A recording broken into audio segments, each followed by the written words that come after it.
అందరికీ నమస్కారము. ఈరోజు నోయింగ్ అవర్ కాన్స్టిట్యూషన్ ఎపిసోడ్ 4 మనం తీసుకున్న అంశము భారత రాజ్యాంగం అసంపూర్ణ అమలుకు కారణాలేమిటి. దానిలో భారత రాజ్యాంగం సామాజిక, ఆర్థిక, రాజకీయ న్యాయం సాధనకు మార్గదర్శిగా రూపొందించబడింది.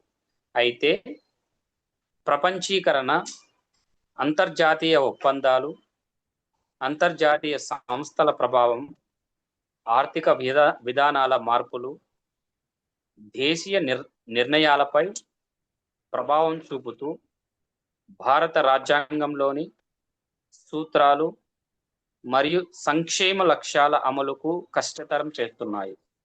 ఈ ఎపిసోడ్లో అంతర్జాతీయ పరిస్థితులు, ఆర్థిక ఒత్తిడులు, వివిధ దేశాల పోకడలు వలన భారత రాజ్యాంగంపై చూపుతున్న ప్రభావాన్ని తెలుసుకుందాం. బై దొండి లక్ష్మీనారాయణ గారు. Over to Lakshminarayana sir. Thank you. Thank you sir. Justice movement of India సభ్యులకు నమస్కారాలండి. ఇవాళ మనం మాట్లాడుకోబోయే ప్రధానమైన అంశం భారత రాజ్యాంగంపై అంతర్జాతీయ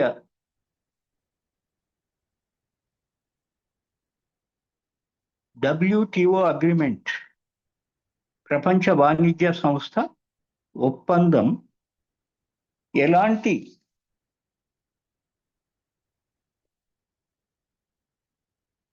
ప్రతికూల ప్రభావం చూపెడుతుంది,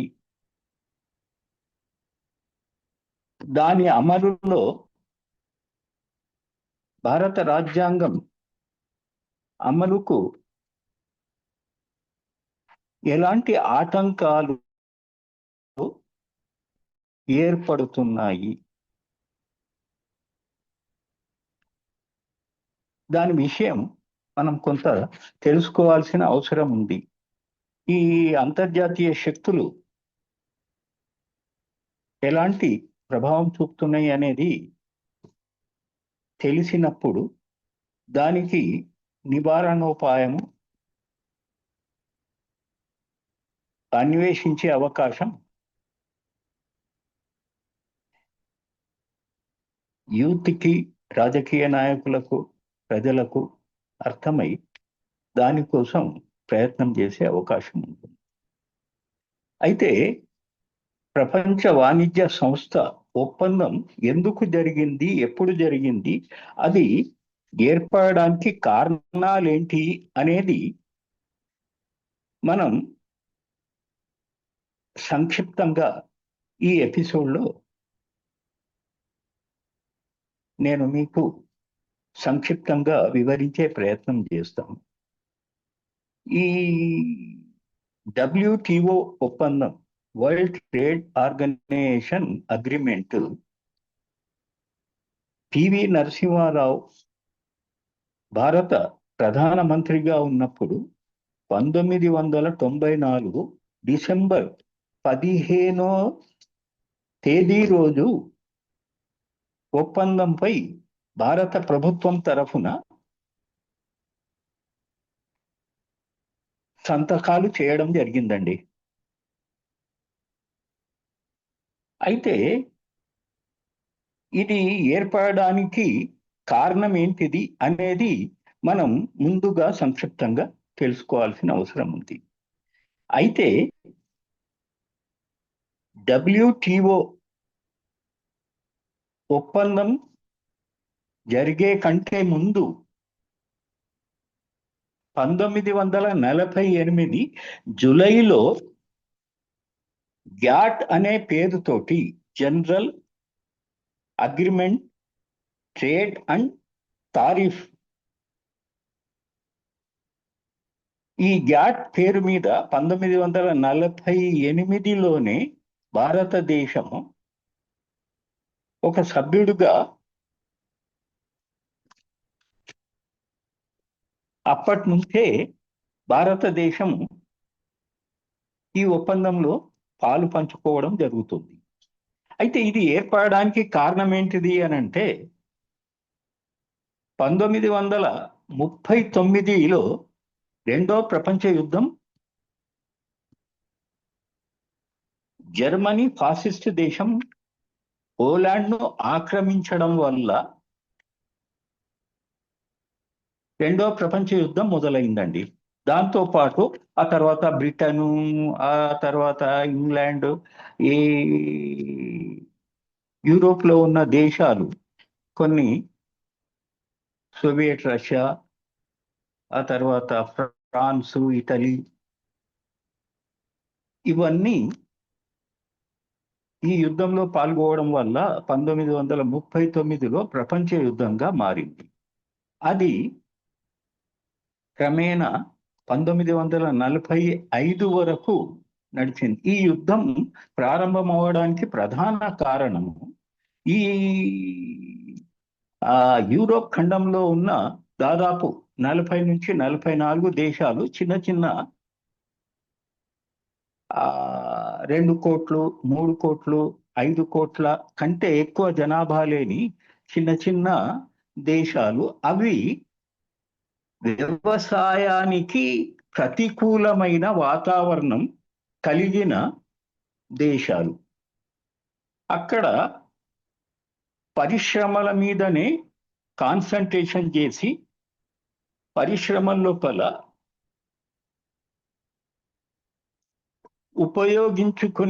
ఉపయోగపు వస్తువులు, అది వాహనాలు కావచ్చు, మెషినరీ కావచ్చు, అట్లాంటి కొన్ని ఇచ్చేసి వేరే దేశాలకు అమ్ముకొని జీవించే పరిస్థితి లోపల ఒక దేశంలో తయారైన వస్తువులు ఇంకో దేశం లోపల ప్రవేశించి అమ్ముకోవడానికి చేసే ప్రయత్నం లోపల కొన్ని దేశాలు వ్యతిరేకించడం వల్ల అలా చిలికి చిలికి జడివానగా మారి యుద్ధాలు జరగడం. అదే కోవలో 39 లోపల జర్మనీ దేశము పోలాండ్ దేశాన్ని ఆక్రమించి తన వాణిజ్యం కోసమా లేకపోతే స్వార్థం కోసమా ఈ ఆక్రమించుకున్నప్పుడు ఆ తర్వాత ఇతర మిత్ర దేశాలు కూడా ఈ పోలాండ్ దేశానికి మద్దతుగా నిలబడడం వల్ల ప్రపంచ యుద్ధంగా మారింది. ఈ ప్రపంచ యుద్ధం బ్రేక్ అవ్వడానికి కారణము ఒక దేశంలో జరిగిన ఉత్పత్తులు వేరే దేశాల్లో అమ్ముకోనే పరిస్థితి, అక్కడ కొంత సామరస్యత కరువవ్వడము, ఆ తర్వాత తప్పనిసరిగా తప్పకుండా నేను మీ దేశంలో మార్కెటింగ్ చేసుకుంటా, మీరు తప్పకుండా ఇది చేయాలి అనే టైపుగా ఇట్లాంటి ఈ దురుసు తనం వల్ల జరిగిన ఇది. ఈ ప్రపంచ యుద్ధం జరిగినప్పుడు ఈ యూరోప్ ఖండంలో ఉన్న ఆ యూరోప్ ఏరియా లోపల ఉన్న దేశాలన్నీ చాలా నష్టపోవడం జరిగింది. దాదాపు 6 కోట్ల మంది ప్రజలు చనిపోయినరు అనేది చరిత్ర చెప్తున్న సాక్ష్యం. అంతకుముందు, యుద్ధం కంటే ముందు అభివృద్ధి చెందిన దేశాలుగా ఉన్న దేశాలన్నీ భయంకరమైన నష్టాలకు దారితీసి అక్కడ ఉన్న ఫ్యాక్టరీలు నాశనం అవ్వడము, నివాస గృహాలు నాశనం అవ్వడము, ఆ తర్వాత ప్రజలు లక్షలాది కోట్లాది మంది ప్రజలు చనిపోవడం, సైన్యం చనిపోవడం, చాలా పెద్ద నష్టం జరిగి ఆ తర్వాత ఆకలి చావులు ఏర్పడడం వల్ల విపరీతమైన నష్టం జరగడం జరిగింది. అప్పుడు 1945లో అనేక నష్టాల ద్వారా యుద్ధం ముగిసిన తర్వాత అక్కడ ఉన్న ఉత్పత్తిదారులు, పెట్టుబడిదారులు అనవచ్చు. పెట్టుబడి పెట్టి పరిశ్రమల్లో ఉత్పత్తులు చేసి వేరే దేశాలకు ఎందుకు అనంటే తమ దేశం లోపల జనాభా తక్కువ కాబట్టి వేరే దేశాలకు ఎగుమతి చేయడం ద్వారానే అక్కడ వారికి మరి సంపాదన అవకాశాలు ఈ ఎక్స్పోర్ట్ చేయడం వల్లనే ఉంటది. ఎందుకు అనంటే అక్కడ తయారు చేసే సామర్థ్యం ఉంది కానీ ఉపయోగించే జనసాంద్రత లేకపోవడం కూడా ఇది వేరే దేశాలకు తప్పనిసరిగా ఎగుమతి చేయాల్సిన పరిస్థితి. అయితే ఆ రకంగా 48లో మొదలైన ఈ గ్యాట్ పేరు మీద మొదలైంది. అది తాత్కాలికంగా మొదలై అట్లా కొన్నాళ్ళు 1986 వరకు ఈ గ్యాట్ ఒప్పందం జరిగిన పరిస్థితి ఏమిటి అని అంటే, ఇక మనము ఒక దేశానికి యుద్ధం చేసుకోకుండా మనము వ్యాపారం లోపల సామరస్యత ఏర్పరచుకొని మనము యుద్ధం లేకుండా నో వార్ ప్యాక్ట్, వార్ లేని ప్రపంచాన్ని మనం సృష్టించుకుందాము అని చెప్పి ఒకరి దేశంలో ఉత్పత్తి జరిగిన ఉత్పత్తులు వేరే దేశాల్లో ఉత్పత్తి జరిపిన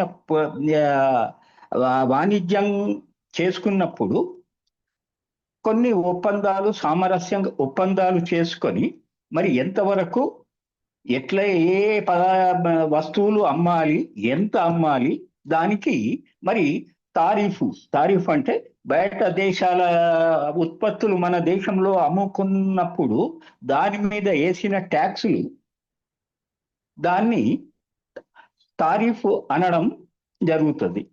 ఆ తారీఫ్ వేయడం, దాంతో ఇంతే అమ్మాలి అనే రిస్ట్రిక్షన్ పెట్టడం వస్తువుల మీద. ఫలానా వస్తువులు కాదు, ఈ వస్తువులైతేనే మీరు మా దేశంలో మార్కెటింగ్ చేసుకోవాలి అనే ఒప్పందాలు చేసుకుంటూ ఈ గ్యాట్ దానికి సంబంధించిన పెద్ద మనుషులు ఒక దేశానికి సామరస్యంగా వ్యాపారంలో వచ్చే గొడవలు యుద్ధంగా మారకుండా 1986 వరకు నడిచిన తర్వాత అప్పుడు ఈ యొక్క ఒప్పందాలు పాతబడిపోయినాయి. ఇప్పుడు మళ్ళా కొత్త ఒప్పందాలు చేసుకుందాము, ఎందుకంటే దేశాల సంఖ్య పెరిగింది, ఆ తర్వాత ఉత్పత్తుల సంఖ్య కూడా పెరిగింది. కాబట్టి అప్పుడు చేసుకున్న ఒప్పందాలు పాతబడిపోయినాయి, ఇప్పుడు కొత్త ఒప్పందాలు చేసుకుందాము అని చెప్పి డంకెల్ అనే వ్యక్తిని అపాయింట్ చేసి ఆయనను అన్ని సభ్య దేశాలకు తింపి వాళ్ళతో మాట్లాడి ఆయన ఒక డ్రాఫ్ట్ తయారు చేయడం జరిగింది. ఆ డ్రాఫ్ట్ లోపల 2000 ఒప్పందాలను ఆయన రాసిండు. దాన్ని డంకెల్ డ్రాఫ్ట్ అనే పేరు కూడా ఉంది. ఆ రకంగా అన్ని దేశాలను తిరిగి ఏ తారీఫ్ ఎంత వేయాలి, ఏం చేయాలి, దాన్ని ఎట్లా సవరించాలి అనే దాన్ని చేసుకుంటూ ప్రతి దేశం లోపల మనం ఉత్పత్తి జరిగేదంతా ఈ యూరోప్ ఖండం లోపల జనాభా తక్కువ కాబట్టి, ఏషియా ఆఫ్రికా ఖండం లోపల జనాభా ఎక్కువ కాబట్టి 3/4 జనాభా ఈ ఏషియా ఐరోపా ఖండంలో ఉంది కాబట్టి అక్కడ తక్కువ రిస్ట్రిక్షన్స్ లేకుండా ఎంతంటే అంత అమ్ముకోవడానికి వెసులుబాటు కోసం ఈ యొక్క యూరోప్ ఖండంలోని దేశాలు, ఆ తర్వాత అమెరికా దేశము. ఈ అమెరికా దేశము రెండో ప్రపంచ యుద్ధం జరిగినప్పుడు బ్రిటన్ ప్రపంచ దేశ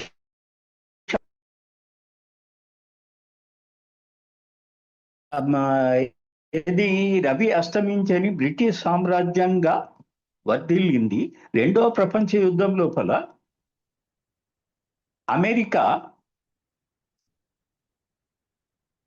ఆర్థికంగా బలపడడం జరిగింది. ఎట్లా అనంటే ఈ రెండో ప్రపంచ యుద్ధం లోపల యూరోప్ ఖండం లోపల అత్యధికంగా నష్టపోయిన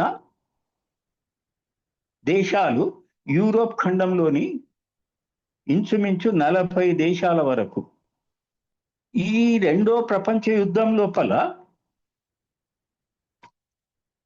ఒకే ఒక దేశము లాభపడ్డ దేశము అమెరికా. ఎలా అనంటే అమెరికా దేశము లాభపడడానికి ముఖ్యమైన కారణాలు రెండు. ఒక కారణము, ఈ యుద్ధము అమెరికా భూభాగంలో జరగలేదు, దానికి నష్టం జరగలేదు. ఈ యూరోప్ మధ్య ప్రాంతంలో జరిగింది కాబట్టి ఎక్కువ శాతము యూరోప్ దేశాల్లో ఉన్న ఫిన్లాండ్, జర్మనీ, జపాన్ అట్లాంటి దేశాల లోపల చాలా జన నష్టము, ఆస్తి నష్టం జరిగింది.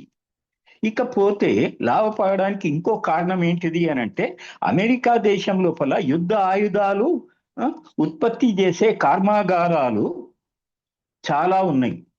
ఆ ఉత్పత్తి కర్మాగారాలు ఈ ఆయుధాలను తయారు చేసి ఇటు శత్రు దేశాలకు అటు మిత్రు దేశాలకు, ఈ రెండు దేశాలకు ఈ ఆయుధాలు అమ్మడం వల్ల అమెరికా ఈ ఆయుధాలు 1000% లాభాలు తీసుకొని అమ్మడం వల్ల ఈ యూరోప్ ఖండంలో ఉన్న దేశాలన్నీ, ముఖ్యంగా అప్పుడు అగ్రరాజ్యంగా ఉన్న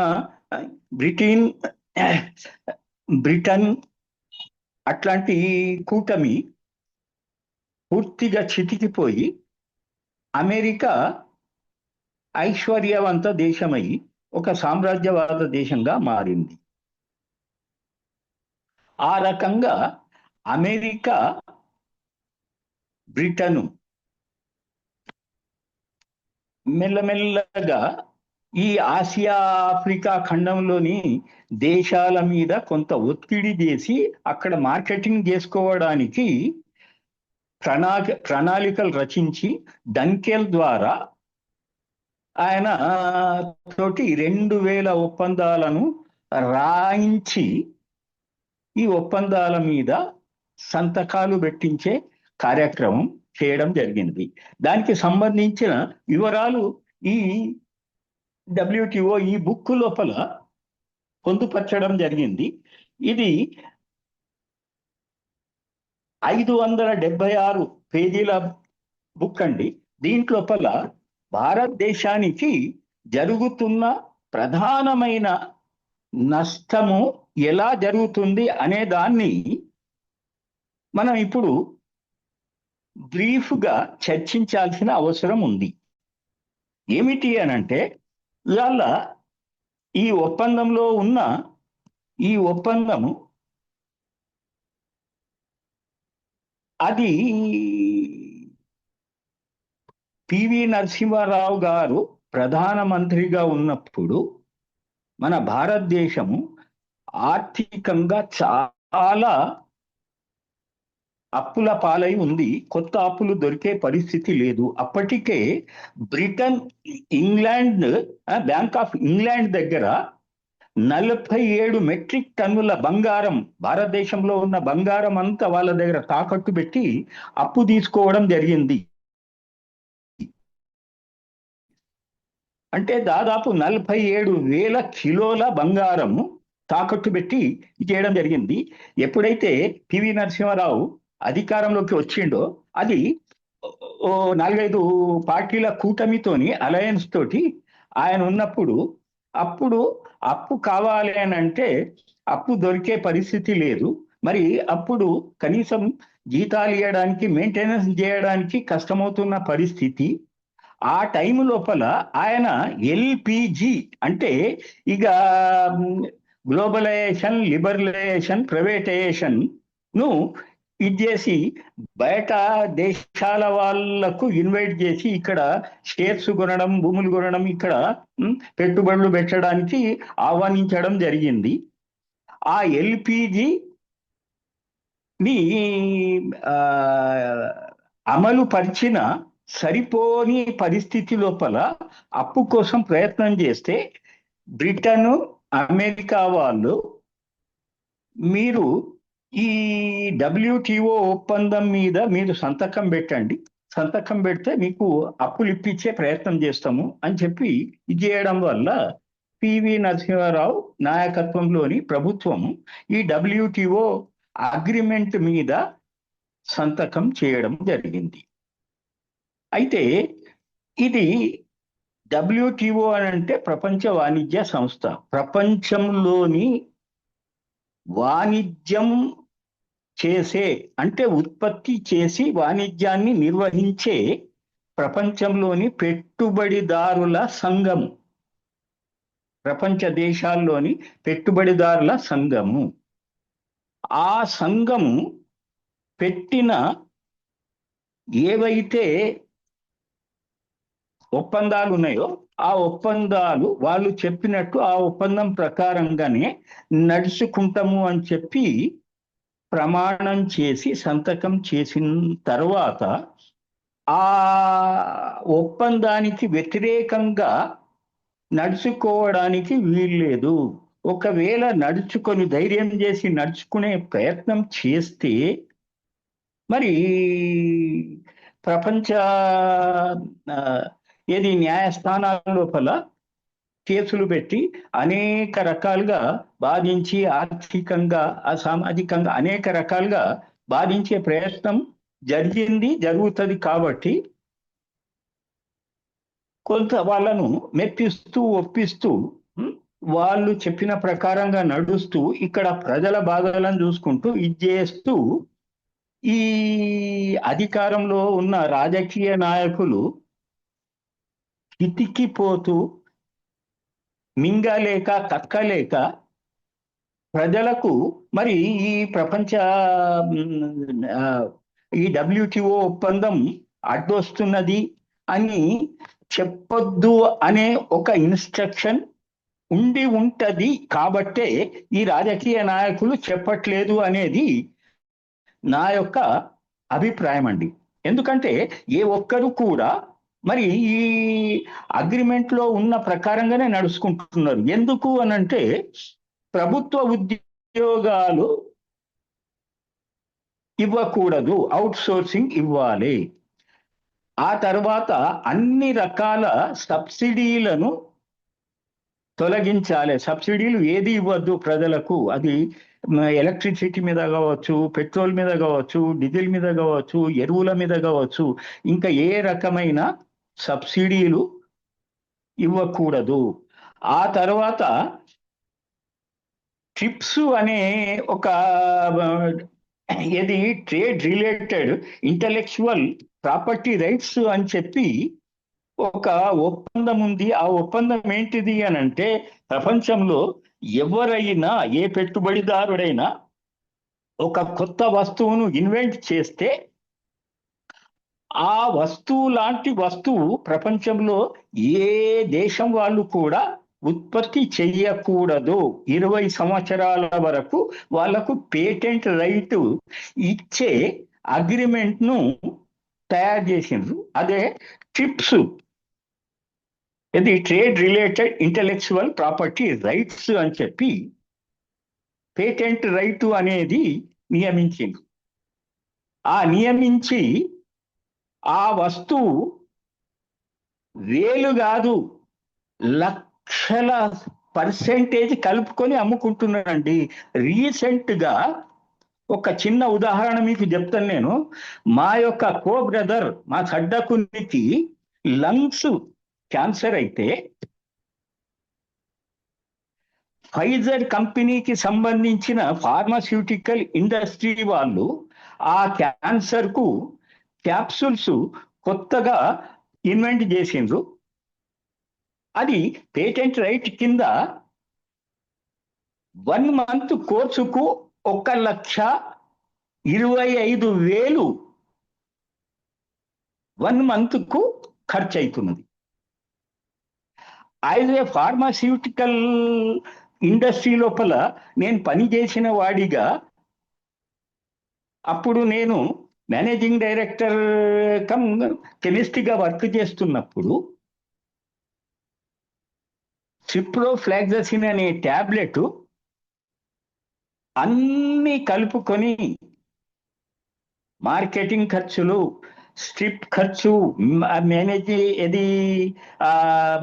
ఇంగ్రీడియంట్స్ ఖర్చులు, ఆ తర్వాత మెషినరీ డిప్రిసియేషను, బిల్డింగ్ డిప్రిసియేషను, ఇవన్నీ కలిపి కౌంట్ చేస్తే కాస్ట్ ప్రైస్ 85 పైసా. ఆ 85 పైసా కాస్ట్ ప్రైస్ అయితే ఎంఆర్పి ఎంత అంటే 11 రూపీస్. ఈ 11 rupees 1 tablet to the patient. దీంట్లోపల ఇక రిటైలర్ ప్రాఫిట్స్, హోల్సేలర్ ప్రాఫిట్, ఆ తర్వాత C&F వాళ్ళ ప్రాఫిట్స్, ఆ తర్వాత లిటరేచరు, డాక్టర్లకు శాంపుల్స్ ఇచ్చేది, ఇవి కలుపుకొని దాంట్లో ఒక సగం అమ్మకున్నా మళ్ళీ కంపెనీ వానికి లాభం వచ్చేలా ఇవన్నీ డిజైన్ చేసి 11 రూపాయలకు టు ది పేషెంట్. ఎన్ని వేల % చూడండి. ఇంకా ఈ రకంగా ఇక పేటెంట్ రైట్ లో ఉన్నది మాత్రం లక్షల %. అది ఎంత కాస్ట్లీ అయినా, ఎంత ఇదైనా 1 month కోర్సుకు అంటే 60 tablets కి 1,25,000 అండి. పాపం చచ్చిపోతున్నాడు. ఇప్పటికే 37 లక్షలు ఖర్చు చేసేడు వాడు. ఇంకేంటిది అనంటే అది జిందగీ మొత్తం వాడాలనంట. ఎంత భయంకరమైన దోపిడీ ఇది! WTO ఒప్పందం లోపల, ట్రిప్స్ లోపల పేటెంట్ రైట్ కింద ఎప్పటి నుంచి 1948 నుంచి అమలు చేస్తూ వస్తున్నారు. ఇది అప్పటి నుంచి ఇండియా ఈ ఒప్పందంలో భాగస్వామ్యం. ఆ తర్వాత ఇంకా దాన్ని డెవలప్ చేసి WTOగా మార్చి ఇంకా భయంకరంగా ఈ వ్యవసాయం లోపల ఇవాళ భారతదేశంలో వ్యవసాయం మీద భయంకరమైన ఈ WTO యొక్క ఒప్పందపు దాడి జరిగి మన దేశం మొత్తం వ్యవసాయిక దేశము. దాంట్లోపల ఎంతో భయంకరంగా అది ట్రిప్స్ అనేది ఒక అగ్రిమెంటు. ఆ తర్వాత రెండవది, విదేశాల నుంచి ఆరోగ్య కేంద్రాలు, హాస్పిటల్స్ ఇక్కడ పెట్టవచ్చు. అక్కడి నుంచి వచ్చిన వాళ్ళు ఇక్కడ హాస్పిటల్స్ పెట్టి వాళ్ళ దగ్గర ఉన్న కాస్ట్లీ మెషినరీస్ అవి ఇవి, వాళ్ళు ఎంత కాదు అనుకున్న రిచ్ వాళ్ళు కాబట్టి పెద్ద బిల్డింగ్ కట్టి కొన్ని మెషినరీస్ తీసుకొచ్చి ఇన్వెస్టిగేషన్స్ కోసం అని చెప్పి లక్షల దోపిడీలు చేస్తున్నారు. ఆ తర్వాత టెక్స్టైల్ అగ్రిమెంట్ ఆన్ టెక్స్టైల్ మీద, ఈ టెక్స్టైల్ మీద కూడా అనేక దాడి జరుగుతున్నది. మొదలే ఇక్కడ నిరుద్యోగం ఉన్నది అని అంటే బయట వాళ్ళు కూడా ఇక్కడికి వచ్చి ఇక్కడ వర్క్ చేసే అవకాశం ఉండడం వల్ల అదొక డేంజర్ అవుతున్నది. అగ్రిమెంట్ ఆన్ సర్వీసెస్, అన్ని సర్వీసు, బ్యాంకింగ్ రంగం కావచ్చు, ఆ తర్వాత బీమా రంగం కావచ్చు, నర్సింగ్ రంగం కావచ్చు, ఆ తర్వాత వచ్చేసి అన్ని రకాల మెషినరీస్ తయారు చేసే రంగం ఏదైనా అన్ని రంగాలు వచ్చేసరికి ఇక్కడ ఇక్కడి వాళ్ళు పరాయి వాళ్ళు అవుతున్నారు. కానీ రాజ్యాంగంలో రాసిన ప్రకారంగా నడిచే అవకాశాలు లేకుండా పోతున్నాయి. అయితే ఇక్కడ డైరెక్ట్ గా చెప్పకుండా ఇండైరెక్ట్ గా ప్రెషర్స్ జరుగుతున్నాయి. కాబట్టి ఇవాళ ప్రభుత్వ ఉద్యోగాలు తొలగించడానికి కారణము కూడా WTOనే.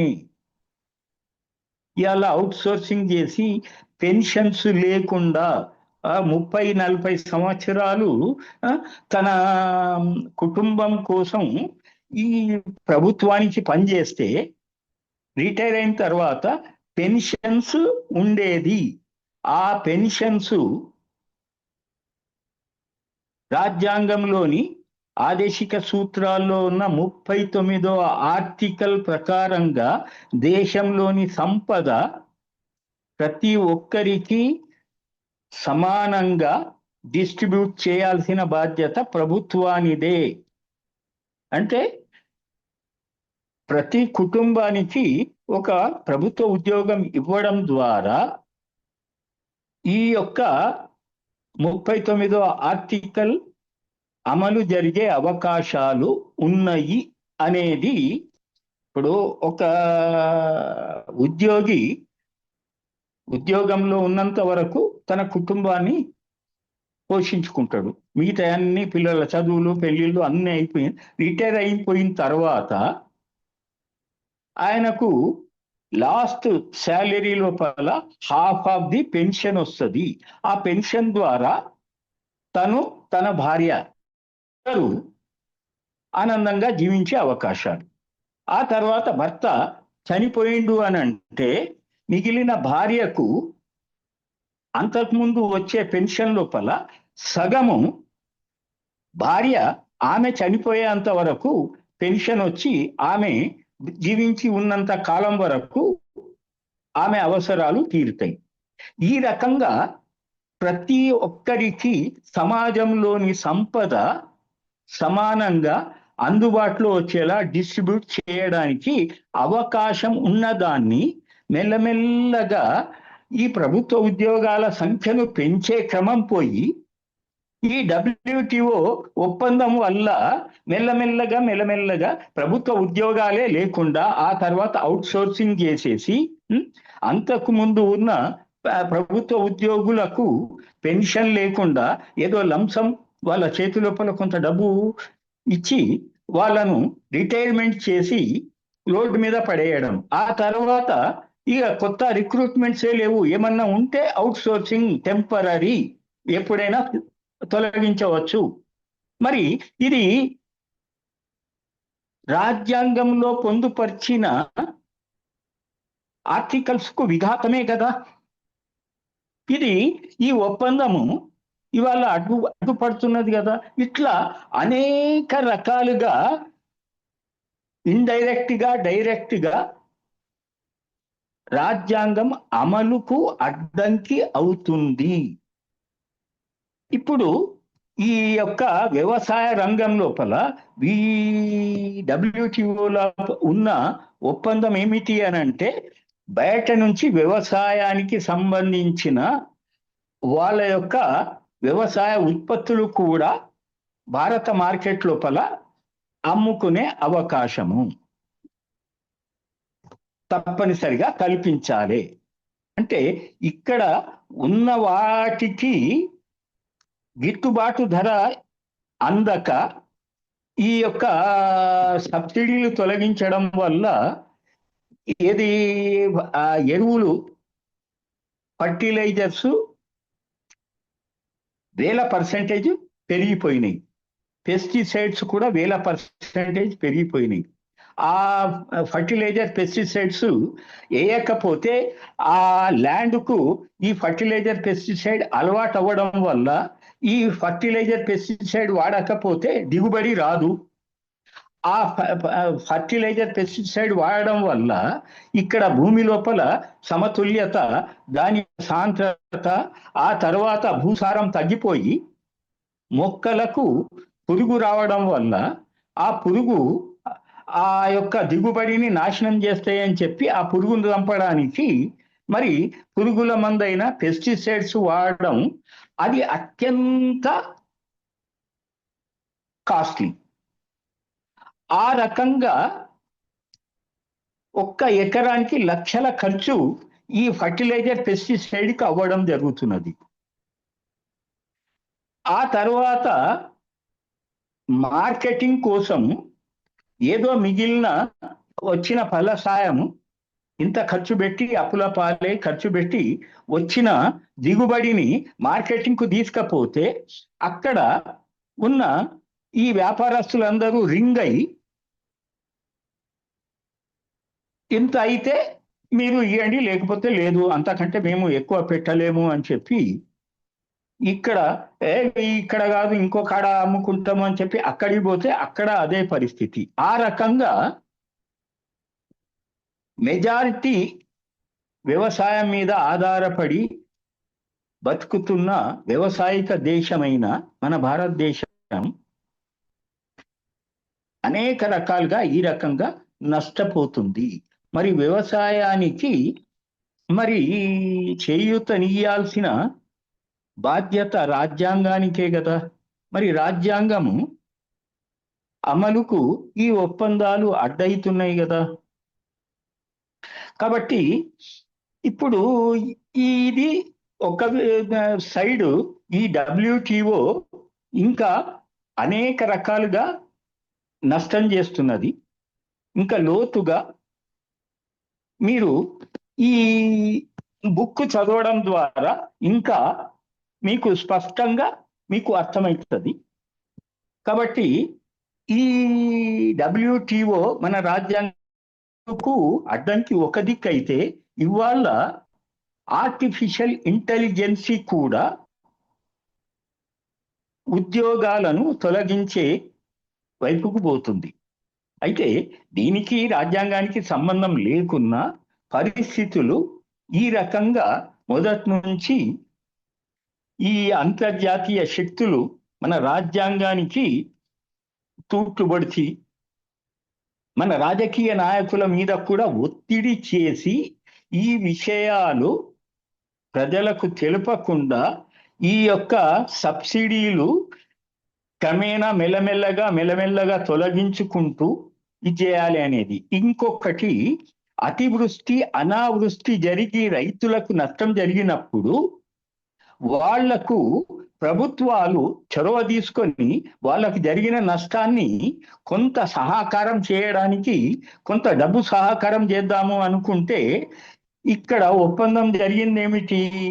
ఒకవేళ అట్లాంటి పరిస్థితి వస్తే WTOకు ఇన్ఫర్మేషన్ చేస్తే WTO నుంచి కొంతమంది సిబ్బంది ఆ రాష్ట్రం పర్యటన చేసి 50% డిస్ట్రిక్ట్స్ ఒకవేళ నష్టపోయినట్టుంటే అప్పుడు వాళ్ళు ఇగో ఈ లెవెల్ ఆఫ్ సహకారం చేయండి అని చెప్పి ఆదేశాలు ఇస్తే అప్పుడు ప్రభుత్వం ఆ రకంగా ఇచ్చేయాలి, సహకారం చేయాలి.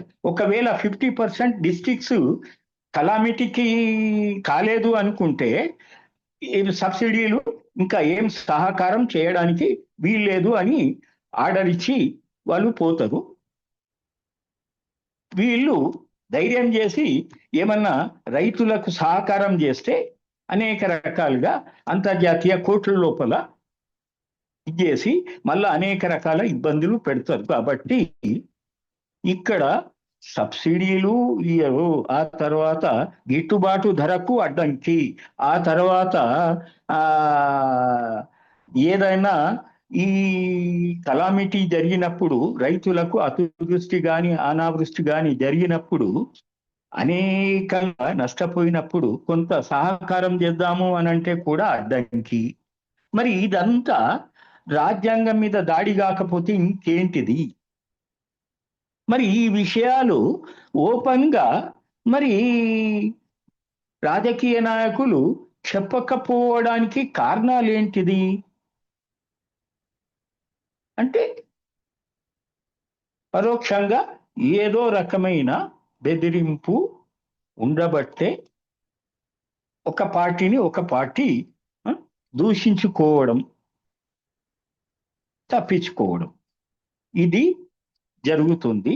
దీన్ని మీరు యువకులుగా ఈ విషయాలు లోతుగా మీరు చదివి అర్థం చేసుకొని చుట్టూ వాళ్లకు ప్రజలకు తెలపడం ద్వారా, ప్రజలకు తెలిసినప్పుడు, ప్రజలు రాజకీయ నాయకులకు అండదండలుగా ఉన్నప్పుడు, ప్రజలు రాజకీయ నాయకులు కలిసి ప్రయాణం చేస్తే, పరిపాలన చేస్తే, అప్పుడు ప్రజలకు తప్పకుండా అన్ని రకాల వసతులు, అవసరాలు తీరుతాయి అనేది. ఇంకా సమయం చాలా అయిపోతుంది కాబట్టి ఈ విషయాలు మీరు ఇంకేమన్నా డిస్కస్ చేస్తే డిస్కస్ చేయడానికి అవకాశం ఉంటుంది. ఇప్పటి ఇంతవరకే నేను ఆపేస్తాను. చాలా సమయం అయింది, దాదాపు 40-45 నిమిషాలైంది. కాబట్టి మీరు ఇంకేమన్నా డౌట్స్ ఉంటే, ఇంకేమన్నా అవసరం ఉంటే కొంత నేను దానికి సమాధానాలు ఇస్తాను. Okay, thank you. Thank you Lakshminarayana sir. సభ్యుల నుండి ఎవరైనా ఈ రోజు అంశం ఏదైతే ఉందో, భారత రాజ్యాంగ అసంపూర్ణ అమలుకు కారణం ఏమిటి అనే దానిపైన ప్రశ్నలు ఏమైనా అడగవచ్చు? నేను అడగొచ్చా సార్? ఎస్ మేడం, ప్లీజ్ అడగండి. అడగండి మేడం. నమస్కారం సార్. ఇప్పుడు సార్, పివి మేడం. నరసింహారావు గారు అప్పుడు 94లో ఈ ఒప్పందం చేసుకున్నారు. అది ఎన్ని సంవత్సరాల వరకు చేసుకున్నారు? దాన్ని మనము ఏ రకంగా, అంటే లీగల్ గానే మనం దాని నుండి బయటపడే అవకాశం ఏమీ లేదా? అయితే చట్టపరంగానే ఇక్కడ ఆ ఒప్పందం నుండి ఆ, బయటపడే అయితే ఉంది, లేదు అని కాదు. కాకపోతే ఇక్కడ వాళ్ళు ఓపెన్ గా బయటికి రావట్లేదు, బయట చెప్పట్లేదు వాళ్ళు. దానికి కారణం మరి పైనుంచి ఏమన్నా ఒత్తిడి ఉందా ఏమిటి అనేది తెలియదు. మరి అది వాళ్ళు బయటికి వస్తే ఇదవుతుంది. లేదా ఇక్కడ ప్రజలు, ఇప్పుడు వ్యవసాయదారులకు చాలా పెద్ద నష్టం జరుగుతున్నదమ్మా ఇవాళ. అవును సార్. ఈ ఫర్టిలైజర్, పెస్టిసైడ్స్ మీద అసలు సబ్సిడీలు తొలగించడం వల్ల అంతకు ముందు 200-250కి ఒక 50 kg ఆఫ్ ఒక యూరియా బస్తా ఉంటే అది ఇవాళ 1000 రూపాయల పైన అయింది అనేది పరిస్థితి. అవును. ఇక్కడ వాస్తవం. ఈ బయటి నుంచి వచ్చే వ్యవసాయ ఉత్పత్తులు అక్కడ అమెరికా, యూరోప్ వాళ్ళు ఇబ్బడి ముబ్బడిగా 75-80% వాళ్ళు రైతులకు సబ్సిడీ ఇస్తుంటే, ఇక్కడ ఈ ఆసియా, ఐరోపా ఖండంలో ఉన్న దేశాలు అసలు వాళ్ళకు సబ్సిడీలు తొలగించాలనే ఒప్పందం దీంట్లో ఉండడం వల్ల ఇటు సబ్సిడీలు ఇవ్వలేకపోతున్నారు. ఇచ్చినా ఏదో నామమాత్రం వాళ్ళకు దండం పెట్టో ఏదో బతిలాడో ఇయ్యాల్సిన పరిస్థితో ఏంటిదో అర్థం కాదు. అయితే మరి ఇక్కడ ఇప్పుడు ఉన్నది మేడం చెప్పండి. సార్ చెప్పండి సార్ మరి సార్ చెప్పిన తర్వాత అడుగుతాను. అయితే ఇక్కడ విషయం ఏంది అని అంటే, ఇది రాజకీయ నాయకులే చెప్పాలి. అయితే ఈ ఒప్పందము శాశ్వత ఒప్పందమే. ఓ ఇప్పుడు ఇంతకాలం వరకు అనేది కాదు. ఎందుకు అనంటే ఇక్కడ మనకు అవసరము, ఇక్కడ పరిపాలన కోసము అంతకుముందు జరిగిన అస్తవ్యస్తమా ఇంకేదా, ఈ యొక్క బయట దేశాల దోపిడియా? ఇప్పుడు బయట దేశాల దోపిడేనమ్మా. ఇప్పుడు ఏంటిది అని అంటే, ఒక దేశాన్ని ఇంకో దేశానికి ఇది తాకులాట పెట్టి యుద్ధాలు చేయిస్తున్నారు. ఇప్పుడు ఒక సంఘటన ఏంటిది అని అంటే, ఇప్పుడు ఆ సమయం మరి మించిపోతుందో ఏమో. చెప్పండి సార్, చెప్పండి.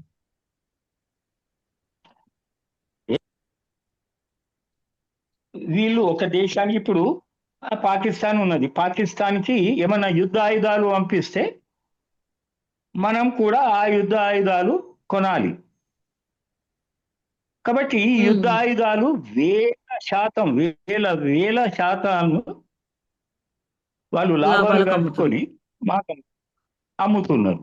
దాంతో ఈ డబ్బంతా ఇక్కడ రైతులకు, లేకపోతే వ్యవసాయంలో అవసరమున్న నీటి వసతులకు, వాళ్ళకేమన్నా ఈ అతివృష్టి అనావృష్టి వాడడానికి మొత్తము వాళ్ళే ఈ రకంగా గుంస్తున్నారు. మళ్ళా పేటెంట్ రైట్ కింద అనేక అంశాల లోపల ఇది చేస్తున్నారు. ఇవాళ ఈ మెడికల్ మ్యానుఫ్యాక్చరింగ్ ఎంత కాస్ట్లీ అయిపోయింది అంటే భయంకరమైంది. ఇప్పుడు నేను ఒక సంఘటన చెప్పిన, అది నా కుటుంబ సభ్యులే అనుభవిస్తున్నారు పేటెంట్ రైట్ కింద.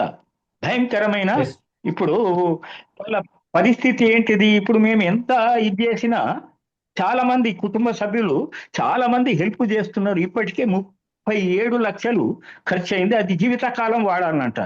అది 20 సంవత్సరాల వరకు పేటెంట్ రైట్ కింద ఉంటది. వేరే వాళ్ళు ఉత్పత్తి చేయడానికి వీలు లేదు.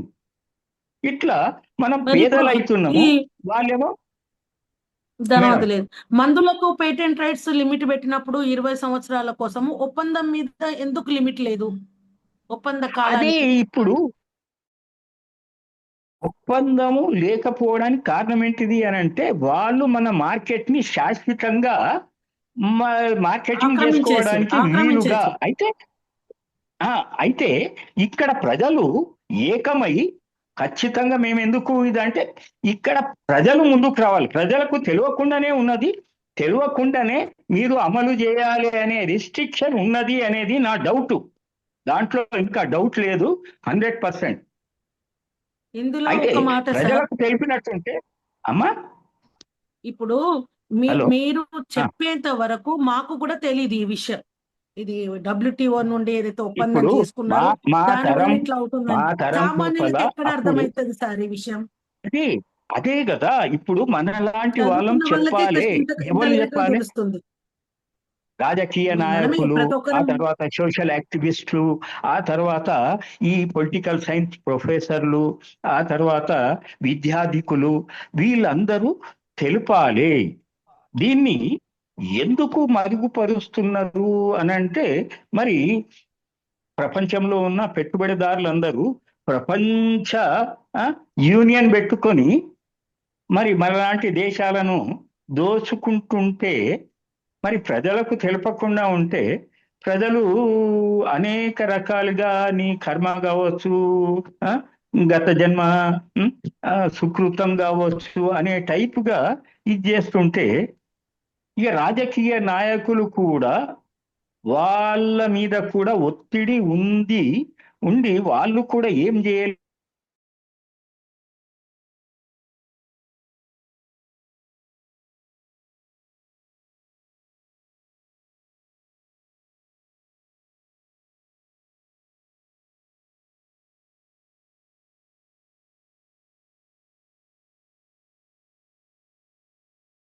బయట పెట్టట్లేదు. ప్రజలకు ఎందుకు ఆ సమాచారాన్ని అందించడం లేదు? అయితే ఇదే అందుకోసమే మరి ఈ యొక్క ప్రపంచ పెట్టుబడిదారుల సంఘం యొక్క ఒత్తిడి అయి ఉంటది అనేది నా అభిప్రాయం. లేకపోతే ఎందుకు చెప్పండి, ఒక్కరికొక్కరు ఆగర్భ శత్రువులుగా మాట్లాడుకుంటున్నారు, తిట్టుకుంటున్నారు. మరి అసలు విషయం మీరు నాశనం చేసిండ్రు అంటున్నారు కానీ, మరి కాదురా అయ్యా మేము నాశనం చేసింది లేదు, ఇగో ఈ ఒప్పందాలు ఉన్నాయి కాబట్టి మేమేం చేయాలి అని వాళ్ళన్నా చెప్పదు, వీళ్ళు ఒక్క మాట చెప్పట్లేదు, ఒక్క మాట చెప్తలేదు ఏ సమావేశంలో కానీ ఎక్కడ కానీ. అందుకోసమే నా యొక్క డౌట్ ఏంటిది అని అంటే, వీళ్ళు అమాయకంగా వీళ్ళు ఒత్తిడికి గురైతుండ్రా ఈ రాజకీయ నాయకులు?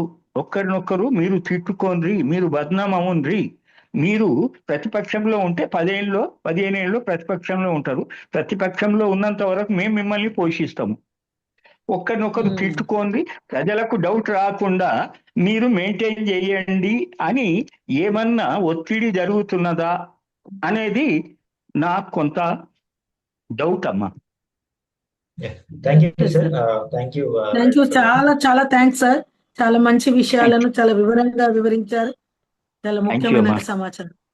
Thank you sir. Ailesh Vallad garu, మీరు అన్మ్యూట్ చేసి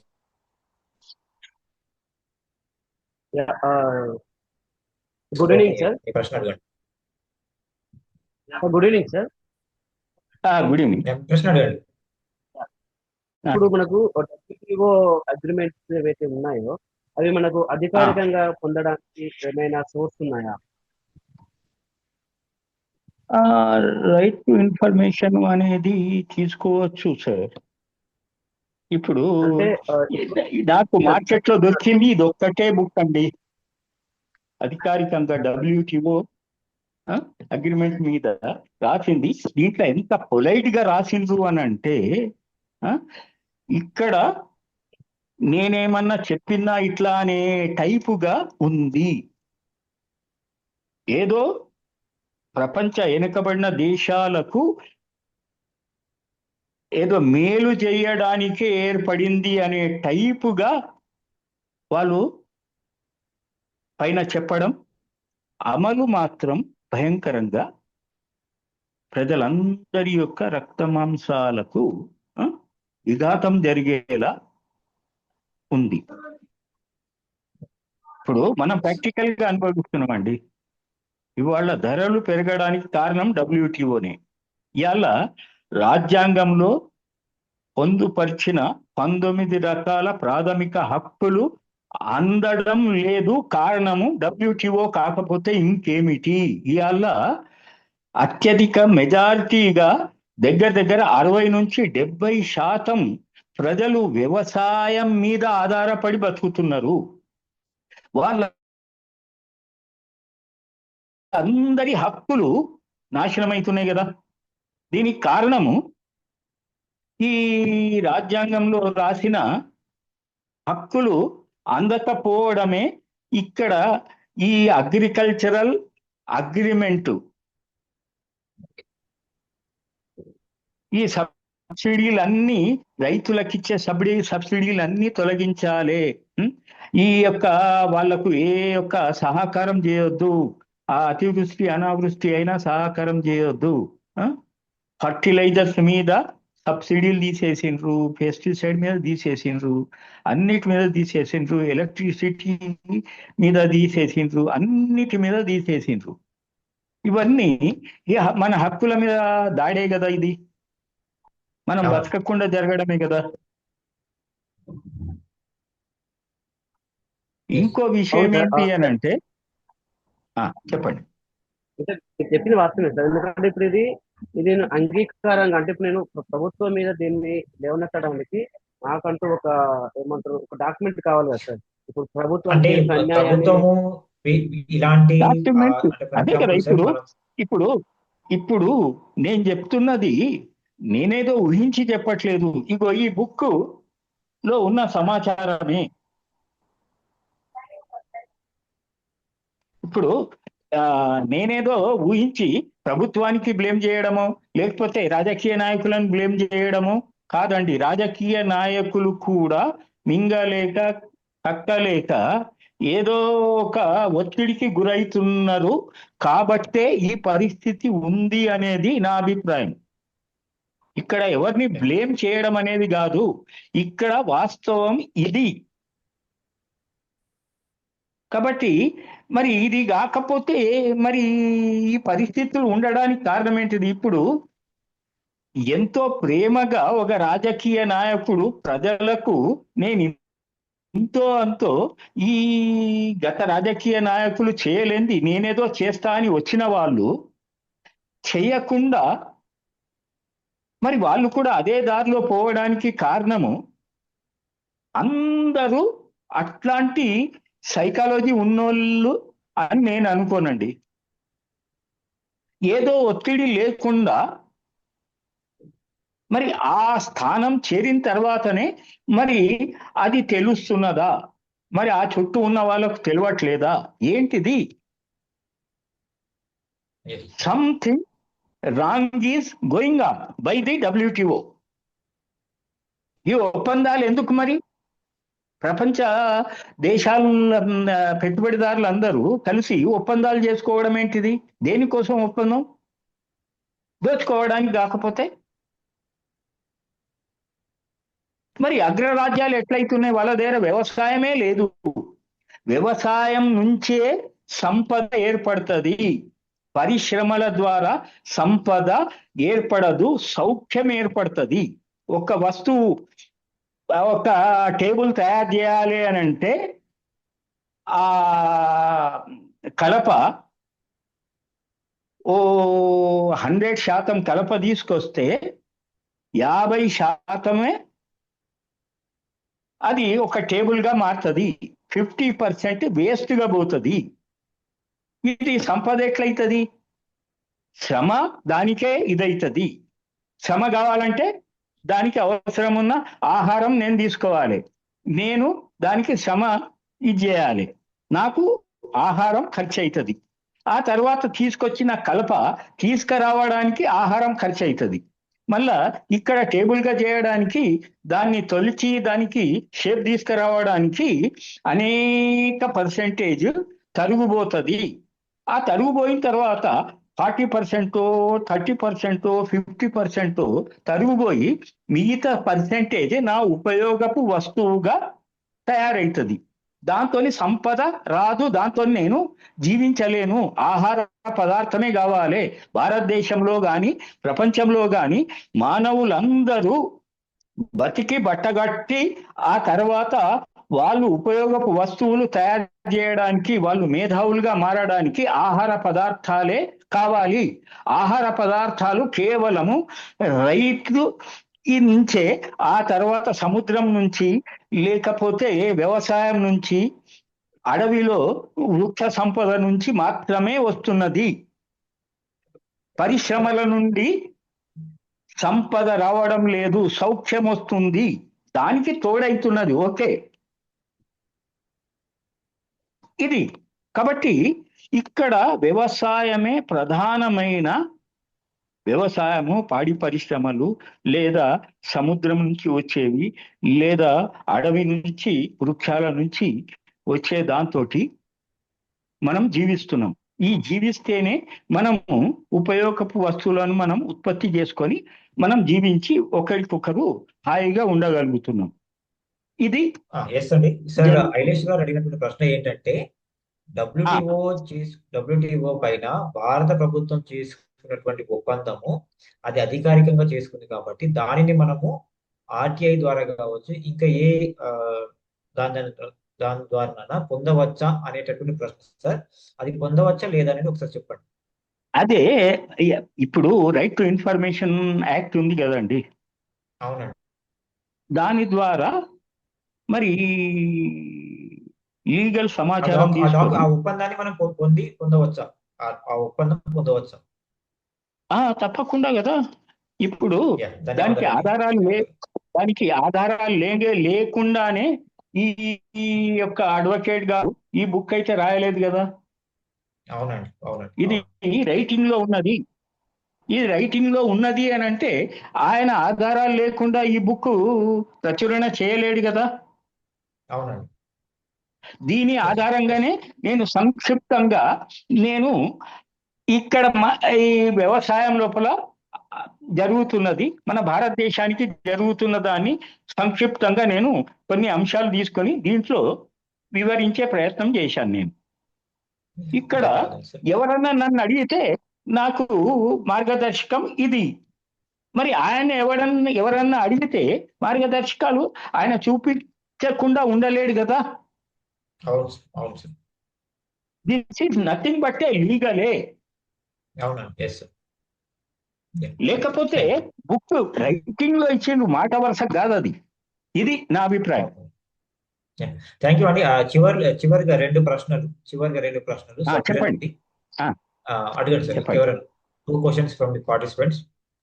ఇంకెవరైనా అడగదలుచుకున్నారా? మహేష్ గారు, నేను మాట్లాడతాను. యా సార్, ప్లీజ్ మాట్లాడండి.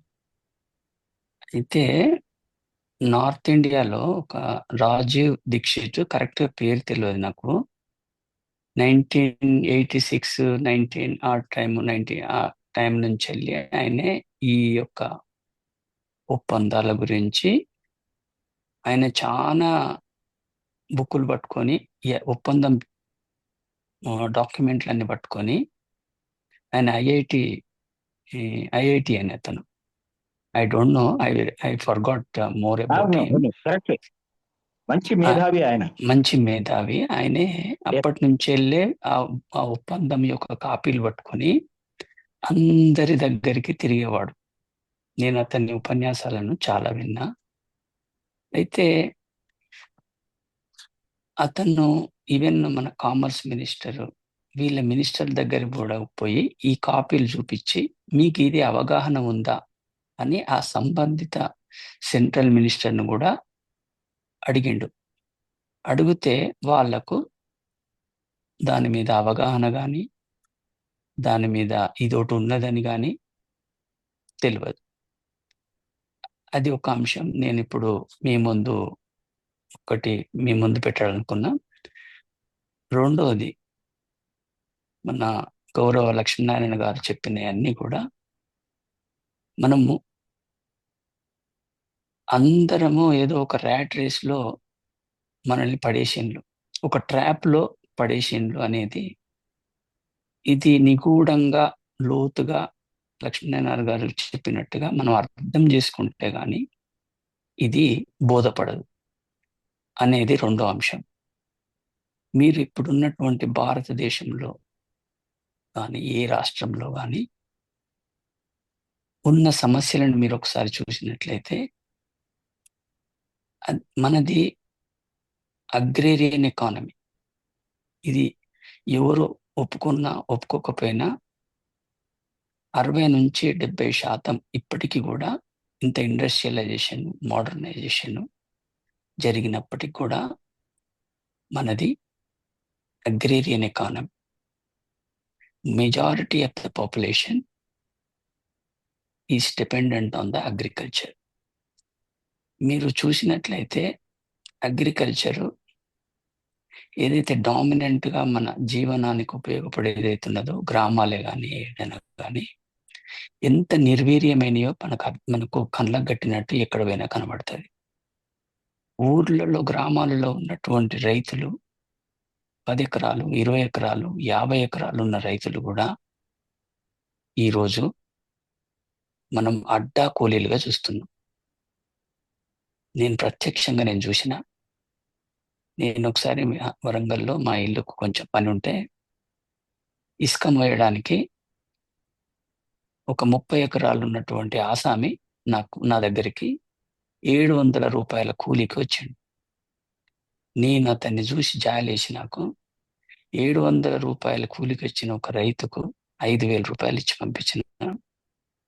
అంటే దుర్భరమైన పరిస్థితిలో ఉన్న రైతులు, మన గ్రామాలు ఒక తెలియని కుట్రలో, ఈ కుట్ర ఎవరికి సామాన్యునికి తెలియకుండా ఈ కుట్ర జరుగుతుంది. ఈ కుట్రలో భాగస్వాములు మనం. ఇదొక్కటే నేను అగ్రేరియన్ ఎకానమీ చెప్పిన. ఇప్పుడు అలాగే మన దేశంలో ఇన్ఈక్వాలిటీస్ పెరిగిపోయినాయి. ఈవెన్ బ్రిటిష్ కాలంలో కూడా లేనంతగా ఇన్ఈక్వాలిటీస్ పెరిగిపోయినాయి అని నేను చెప్పడం కాదు.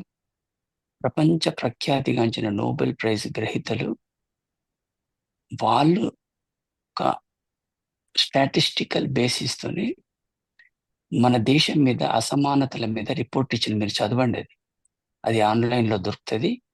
వరల్డ్ ఇన్ఈక్వాలిటీ ల్యాబ్ రిపోర్ట్ మీరు చదవండి. అది అంటే దేశంలో ఇంత అసమానతలు పెరగడానికి, మన అగ్రేరియన్ ఎకానమీ విచ్ఛిన్నం కావడానికి, మన భారతదేశం యొక్క హెల్త్ అధ్వాన్నం కావడానికి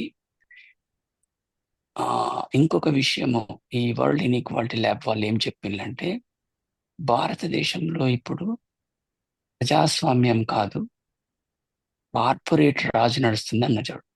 కార్పొరేట్ రాజు అంటే పెత్తందారులు, పెట్టుబడిదారులు, ఇండస్ట్రియలిస్టులు, వాళ్ళ చేతిలో మొత్తం అధికారం అంతా వాళ్ళ కనుసన్నల్లో ఉంది అనేది వాళ్ళు గణాంకాలతో సహా నిరూపించారు.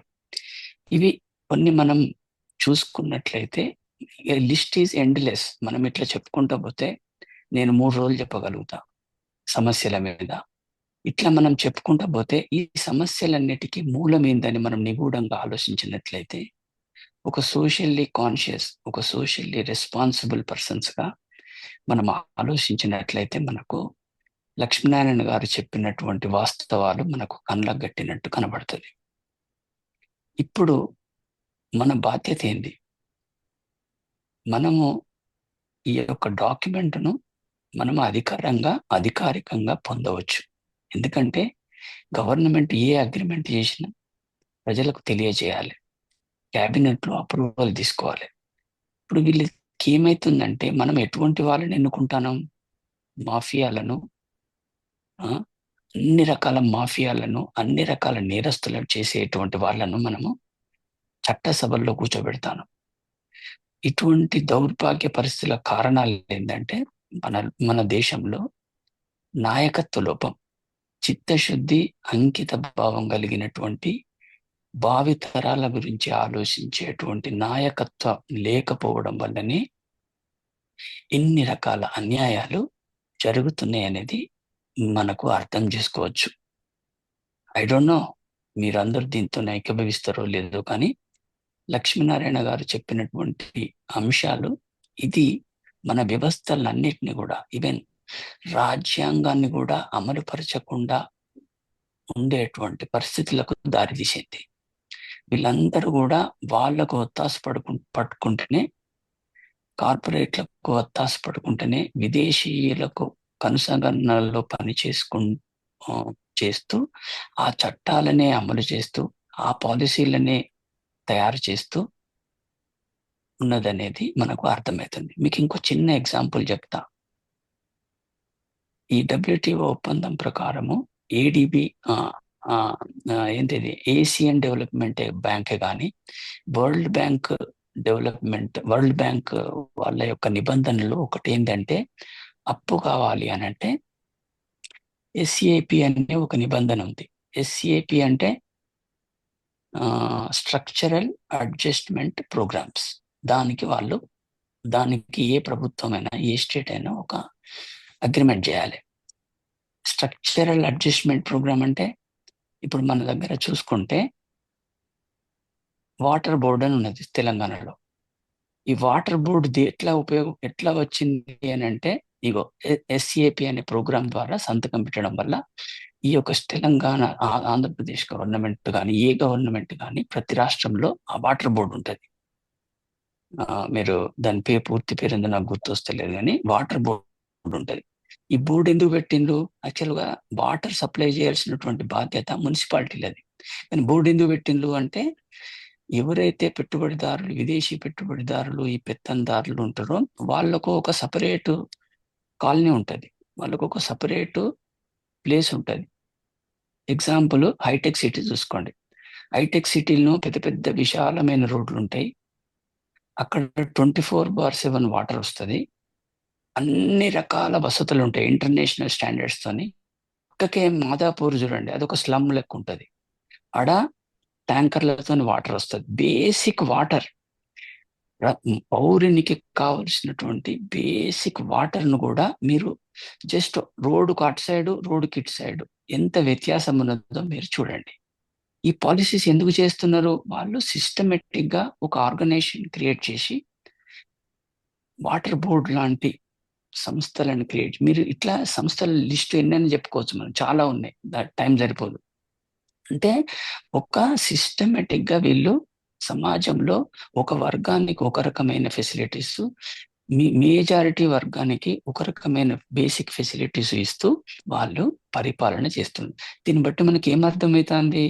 మరి హైటెక్ సిటీలను అంత విశాలమైన రోడ్లు ఎందుకుంటాయి, మరి మాదాపూర్లో ఇరుకు రోడ్లు ఎందుకుంటాయి? మీరు చూడండి, మాదాపూర్లో మీరు గలీలోకి పోయి చూడండి ఎట్లుంటుందో స్లమ్స్. మీరు హైటెక్ సిటీ వెనకాల పోయి చూస్తే మీరు స్లమ్స్ ఉంటాయి. మీరు చూడండి ఎంత అంటే, మీరు ఒక ముఖ్య నగరమైనటువంటి హైదరాబాదుల్నే హైటెక్ సిటీ అని మాదా ఇంక పక్కకే అని ఎట్లా ఉన్నదో, మీరు ఇంకా విలేజ్‌లకు, తండలకు పోతే మన పరిస్థితి ఏంది? టోటల్లీ నెగ్లెక్టెడ్ గదా! అందుకే ఈరోజు మన యొక్క గ్రామాలన్నీ ఖాళీ అయిపోతున్నాయి. వలసలకు పోతాండ్లు. ఎడ్యుకేషన్ సరిగ్గా లేదు. హాస్పిటల్స్ సరిగ్గా లేవు. వీటన్నిటికి కారణాలేందని మీరు ఆలోచించుకోవచ్చు. మీరు ఆలోచించండి. ఈ లక్ష్మీనారాయణ గారు చెప్పినటువంటి విషయాల మీద మీరు లోతుగా మనసు పెట్టి ఆలోచించండి. వీటన్నిటికి కారణాలేంది? దానికి పరిష్కార మార్గాలేందనేది మనకు పూర్తిగా అర్థమైతది. So, thank you for giving me this opportunity. నేను కొంచెం ఎక్కువ టైం తీసుకున్నా. ఈడ నేను క్వెషన్ లేలే గాని, మీరు వీటిలో ఉన్నటువంటి నిగూఢమైనటువంటి ఒక అంతర్గత గా ఉన్నటువంటి ఉద్దేశాన్ని మీరు అర్థం చేసుకొని, దానికి ప్రత్యామ్నాయంగా మనం ఏం చేయాలి? యాజ్ ఎ టీమ్‌గా మనం ఏం చేయాలి? యాజ్ ఎన్ ఇండివిడ్యువల్‌గా మనం ఏం చేయాలి? అనే దాన్ని మీరు ఆలోచిస్తారని నేను కోరుకుంటున్నా. Thank you.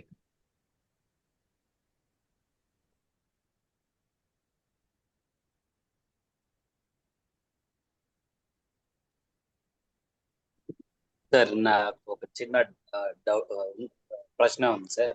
Laxman sir, sir what is the మనము WTO కనుసన్నల్లో డెవలప్డ్ కంట్రీస్ మన మీద చేసే డామినేషన్స్, స్టిల్ వీఆర్ స్లేవ్స్. అది చెప్పినా చెప్పకపోయినా మనం బానిసలమని అనుకోవాలి. ఎంత చదువుకున్నా, ఎంత దూరం వెళ్ళినా మనం అయితే బానిసలు. వాళ్ళ కంట్రీలో పనిచేసినా కూడా మనం బానిసలమే. Because they just take gun and shoot ఇంట్రెస్ట్గా. మనం ఇప్పటి వరకు మనము చాలా మంది మైండ్లో ఒకటి ఉండేది, పొలిటికల్లోనే ప్రాబ్లం ఉంది అని అనుకున్నాము. పొలిటికల్లో ప్రాబ్లం లేదు, ఇది ఉన్న అగ్రిమెంట్స్లో ప్రాబ్లం ఉంది. ఆ అగ్రిమెంట్స్ని చదివిన మేధావులు ఎవరు, వాళ్ళ ఎడ్యుకేషన్ ఏంటి, వాళ్ళు అనుకున్న విధానం ఏంటి, వాళ్ళు ఫ్యూచర్ గురించి ఏం ఆలోచించారు, ఆ ఫ్యూచర్లో ఎవరెవరు సఫర్ అవ్వాలనుకున్నారు. ఇప్పుడు రమేష్ సార్ చెప్పినట్టు 20 ఎకరాలు, 30 ఎకరాలు, 100 ఎకరాలు ఉన్న ఆసామి కూడా ఇప్పుడు బెగ్గర్గా తయారవుతున్నాడు. మనం ఇప్పుడు కొన్ని డిస్టిక్లు చూస్తే ఖాళీ అవుతాయి. డిస్టిక్లే ఖాళీ అవుతాయి సార్. ఇప్పుడు బళ్ళారి కానీ, మత్కల్ డిస్టిక్ కానీ, కర్నూలులో కొన్ని ఏరియాస్ ఉంటాయి సార్, డ్రాట్ అవుతాయి. ఇంటెన్షనల్ డ్రాట్స్ ఇవి. వీళ్ళని ఏం చేస్తారంటే సిటీకి పిలిపించుకొని లేబర్ గా చేస్తారు. వాళ్ళని అడిగితే ఈ అమౌంట్ ని వాళ్ళు బ్యాంక్ లో కూడా పెట్టుకోరు సార్. ఎందుకంటే ఈ సిస్టమ్ ఇంక్లూడింగ్ బ్యాంక్స్ లో కూడా FDI వేసింది, foreign direct investment. And new agreement కూడా ఉంది, FDI ఇన్ ఎడ్యుకేషన్. 100% ఎడ్యుకేషన్. 100% వాడు విండో ఓపెన్ చేస్తే ఇక్కడున్న యూత్ ఓపెన్ చేసుకోవడానికి గల్లీలలో కూడా స్కూల్ ఓపెన్ చేయడానికి భయపడుతున్నారు. ఎందుకు భయపడుతున్నారు? కారణం ఎక్కడ ఉంది? డిఈఓని అడిగితే నాకు ఐడియా లేదంటాడు, కలెక్టర్ని అడిగితే నాకు ఐడియా లేదంటాడు. ఎవరికి ఉంటుంది idea? Policy makers as per WTO ప్రకారం చేస్తున్నారు కదా. దీన్ని ఫుల్ స్టాప్ పెట్టడానికి ఎవరు ఎక్కడ? ఎందుకంటే ప్రపంచంలో ఇండియన్ చాలా మేధావి అంటారు. ఈ మేధావులు ఏం చేస్తున్నట్టు? ఎందుకంటే చాలా కంట్రీల్లో సెటిల్ అయ్యారు వీళ్ళు యాజ్ ఎ పర్మనెంట్ హోల్డర్ గా. ఏం చేస్తున్నారు? దేశానికి సేవ చేయని వాడు ఎక్కడ పుట్టితే ఎక్కడ బతికితే ఏం లాభం? ఇప్పుడు నేను చదువుకున్నాను, నా దేశాన్ని విడిచి నేను కూడా ఉంటాను సార్, కానీ ఇక్కడ ఫుల్ స్టాప్ పెట్టడానికి సార్ పర్మనెంట్ అనేది దేర్ ఇస్ నో సొల్యూషన్. వాళ్ళు అగ్రిమెంట్ చేసుకున్నారు, వాళ్ళు చనిపోయారు. Every product has expire, but these people are making us as a fools, even including educators. So it has to end up. How it is going to end up? Where is the reasons? How we have to bring in the society as a Indian citizen, real citizen గా మన పూర్వీకులు ఏం చేశారు, ఎలా చేశారు, మనకైతే అవి బుక్కులలో కల్పితంగా ఉంటాయి. కొన్ని మసాలాలు యాడ్ చేశారు, కొందరు హీరోలను పెట్టారు, మాకు అనవసరం అది. As a current Indian citizens గా, యాజ్ ఏ హైలీ ఇంటెలెక్చువల్ గా మేము అక్వైర్ చేసుకుంటున్న మేధావుల దగ్గర మా వంతుగా మా గ్రామం నాశనం అవ్వద్దు. మా గ్రామంలో నీటి వసతులు ఉన్నాయి, మా గ్రామంలో ఉన్న పంటలు గిట్టుబాటు ధరలు రాక, మీరు చెప్పినట్టు యూరియా అనేది ఒకప్పుడు ఉన్న రేటు ఇప్పుడు నేనే ఇంక్లూడింగ్ మీ, నేను యూరియా బై చేయను. ఎందుకంటే I'm going through the organic manures. Organic manure కి అలవాటు అవ్వాలి. ఈ ఎదవలకు ఫుల్ స్టాక్ పెట్టాలి. ఇంక్లూడింగ్ ఇప్పుడు ఫికీ ఉంది, ఫికీ ఫర్టిలైజర్, వాడు ఇండియాలో ఒకరితో టైప్ అవుతాడు, అదానితో అవుతాడు, లేకపోతే రిలయన్స్ తో అవుతాడు. ఈ రిలయన్స్ కూడా they don't know sir, they are not up to the mark the knowledge wise. వాళ్ళ ఎడ్యుకేషన్ క్వాలిఫికేషన్ చూసినా కూడా ఏముండదు, వాళ్ళు జస్ట్ బొమ్మలు అంతే సార్. అదైతే నేను కూడా చాలా సార్ నా అబ్జర్వేషన్ చేశాను. They are just statues. So దీన్ని ఎలా పుల్ స్టాప్ చేస్తే మనం మనం యాజ్ ఏ మనం చేయాల్సిన బాధ్యత ఏంటి? ఎందుకంటే ఇది చాలా ఇయర్స్ నుంచి చాలా మంది చెప్పలేదు. దాంట్లో మా వంతుగా మేము చేసిన తప్పు కూడా మేము మీ ఎదురుగా ఒప్పుకుంటున్నాము. అది బుక్కులలో జీకేగా ఉద్యోగాలు రావడానికి ఒక ఎంట్రన్స్ ఎగ్జామ్ గా ఉండేది, కానీ ఇది నిజంగా ఎక్కడ జరుగుతుంది, ఎందుకు చదువుకున్నాం కూడా మాదే కొద్దిగా కొన్ని విషయాలలో డౌట్ఫుల్ గా అనిపిస్తుంది. రేపొద్దున మా పిల్లల అది జీవితాలు కూడా మాలాగా బానిసలుగా కాకుండా మా వంతుగా మేము ఏం చేయాలో దాన్ని మార్గనిర్దేశం చేయగలని కోరుకుంటున్నాను sir. If I take much time please excuse me sir. అయితే ఇక్కడ సొల్యూషన్ మాత్రము ప్రజల యొక్క మద్దతు లేకుండా మనం ఏం చేయలేమండి. అయితే ప్రజలకు ఈ విషయాలు అర్థం కావాలి. మా బతుకులు చితికిపోవడానికి ఇదా కారణము, దానికి నా వంతు నేను నిలబడతా అనే ఒక అవేర్నెస్ మనం తీసుకురావాలి. ఇది ఓవర్ నైట్ లో జరిగే పని మాత్రం కాదు.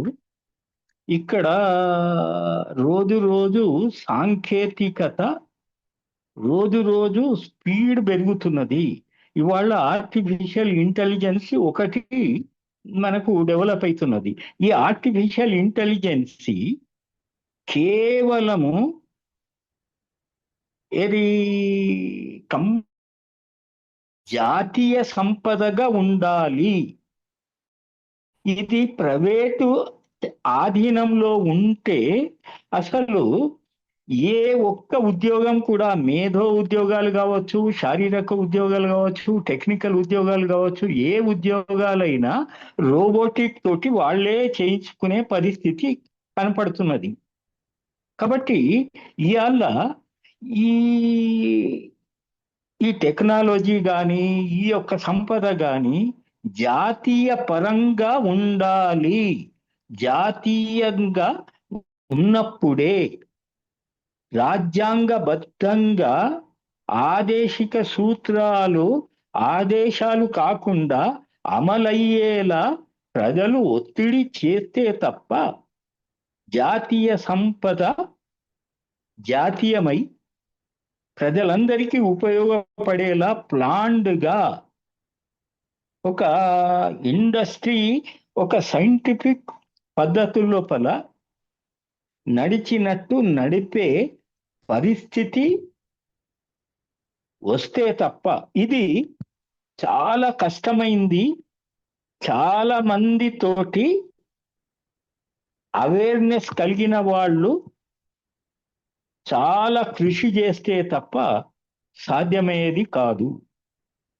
కాబట్టి ఇప్పటికి కూడా WTO రహస్యంగా ఇప్పుడు ఇంత ఎడ్యుకేషన్ పెరిగిన తర్వాత కూడా దీని మూలము ఎక్కడ మొదలై ఎక్కడ ఎండ్ అయ్యి ఎక్కడ రహస్యంగా ఉండడానికి కారణం ఇప్పటికీ మనం చెప్పుకోలేకపోతున్నాం. కాబట్టి ఇక్కడ ప్రపంచంలో ఉన్న పెట్టుబడిదారులందరూ ఒక యూనియన్ గా మారి ఒక్క తాటి మీద నిలబడి ప్రపంచంలో ఉన్న 800 కోట్ల ప్రజల యొక్క రక్తాన్ని పీల్చి వాళ్ళు ఆనందంగా, ఇప్పుడు రమేష్ గారు చెప్పినట్టు ఇప్పుడు IT సిటీ పక్కనే స్లమ్స్ ఉంటాయి. ఈ స్లమ్స్ మెజారిటీ ఉంటారు, ఇక్కడ వీళ్ళు కొంతమందే ఉంటారు. ఇప్పుడు 60-70 లేదా 200 100 150 మంది దగ్గరనే భారతదేశంలో ఉన్న సంపద సెంట్రలైజ్ అవుతున్నది అనేది ప్రభుత్వాలు ఇస్తున్న స్టాటిస్టిక్సే. కాబట్టి ఇవి ప్రజలకు తెలపాల్సిన అవసరం ఉంది. ప్రజలు ఒక రకంగా ముందుకు రాకపోతే వాళ్ళు ఎట్లా భయపడతారండి? వాళ్ళ దగ్గర డబ్బు ఉంది, వాళ్ళ చేతుల్లోనే టెక్నాలజీ ఉంది, వాళ్ళ చేతిలో ఆయుధాలు ఉన్నాయి, వాళ్ళ చేతిలో కంప్లీట్ గా బలం ఉంది. మరి ఇక్కడ ప్రజలు మరి ఒక్క తాటి మీద రాకుండా ఎదుర్కోవడం అసాధ్యం. వీళ్ళ దగ్గర సార్ ఆయుధాలు అవసరం లేదు. సార్ లక్ష్మణ్ గారు, ఒక చిన్న సార్ ఇంటరప్షన్ సార్. ఒక చిన్న చెప్పండి, విషయం అయితే, చెప్పండి. మల్లికార్జున్ గారు అడిగిన విషయానికి మీరు చెప్పిన దానికి నేను కొద్దిగా యాడ్ చేస్తాను. Right, okay. మీరు అవేర్నెస్ అన్నారు, that is excellent point. Awareness పట్టుకురావాలి. అవేర్నెస్ ఎవరు పట్టుకురావాలి? మనమే మనమే పట్టుకురావాలి. మనం కొద్ది మంది అంతే. ఎవరైతే ఉన్నామో తెలుసుకున్నామో, మనము మన ప్రతి గంటను, ప్రతి నిమిషాన్ని ఎట్లా ఈ అవేర్నెస్ పట్టుకురావాలి. ఇంకొక విషయం ఏమన్నా నేను, ఇంకొక విషయం ఏంటి, అవేర్నెస్ పట్టుకురావడంతో పాటు మనము విలేజ్ స్థాయి నుంచి నాయకత్వ లక్షణాలున్న ఒక భావి తరాల ఫ్యూచర్ అవుట్లుక్ ఉన్న లీడర్షిప్ ను మనం తయారు చేయాలి. డెఫినెట్ గా అదే. వాళ్ళు అవేర్నెస్ పట్టుకొచ్చి వీళ్ళను మనము అందులో కొంతమందిని మనము మంచి లీడర్లుగా తయారు చేయాలి. తయారు అంతే. చేసి చట్టసభలలో కూర్చోబెట్టి ఈ చట్టాలను రాజ్యాంగం ప్రకారం ఉండేటట్టుగా మార్చాలి. కరెక్టే, అదే. ఇన్నరా ఆ యొక్క WTOను మనం రద్దు చేయాలంటే మనం ఎక్కడ కూర్చోవాలి? పార్లమెంట్ లో కూర్చోవాలి. మన తెలంగాణలో అమలు కాకుండా ఉండాలంటే ఏం చేయాలి? మనం అసెంబ్లీలో కూర్చోవాలి. కరెక్టే, అక్కడ కరెక్టే. పాలసీలు చేయాలి. That is the solution, that is the root of all the problems. మనము అవేర్నెస్ చెప్పుకుంటూ పోతే కూడా సరిపోదు. అవేర్నెస్ చేసి మనం ఒక లీడర్షిప్ ను తయారు చేయాలి. ఆ లీడర్షిప్ అదే. ఎక్కడ ఉండాలి? రోడ్ల మీద మాట్లాడితే కుదరదు. మనం ఎక్కడ మాట్లాడాలి? ఏడో స్ట్రోక్ పెట్టాలి, పాలసీలు చేసే దగ్గర ఉండాలి. రమేష్ గారు, ఒక్క చిన్న ఇంటరప్షన్, ఒక్క నిమిషపు వివరణ ఏంటిది అని అంటే, ఇప్పుడు ప్రజలు ఈ అంశాన్ని అర్థం చేసుకున్న వాళ్ళే మనకు ఓటేసి చట్టసభలకు పంపిస్తారు.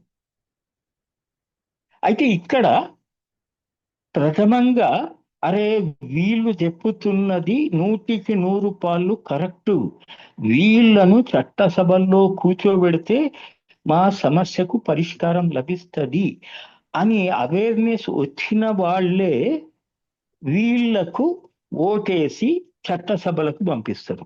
మొదలు జరగాల్సింది అవేర్నెస్, ఆ తర్వాతనే చట్టసభలకు పంపించే అవకాశం ఏర్పడుతుంది. ఇప్పుడు నేను నిలబడ్డ తర్వాత నేను ఏం చేస్తా అనేది వాళ్ళకి అర్థం కాకపోతే, ఎవడో డబ్బున్నోడు వాడే, ఈ బాందేర డబ్బున్నది వాడే చేస్తాడు అనుకొని ఏదో వాడు లాభపడతాడు, నేను కూడా లాభపడతా అనే సైడ్ పోతున్నాడు. లాభం మెయిన్, ఎందుకంటే లాభానికి సంబంధించిన ఆర్థిక విధానమే అమలవుతున్నది కాబట్టి ప్రతి ఒక్కరూ లాభం స్వార్థపరులుగా మారుతున్నారు. కాబట్టి ఈ అవేర్నెస్ రప్పించాలి. మీరు అన్నది 100కి 100 చట్టసభల ద్వారానే జరుగుతాయి. కానీ మనలాంటి వాళ్ళు చట్టసభలకు పోవాలంటే ప్రజలు అరే వీళ్ళు కరెక్ట్ అనుకోవాలి అంటే వాళ్ళకి అవగాహన ఇవ్వాలి.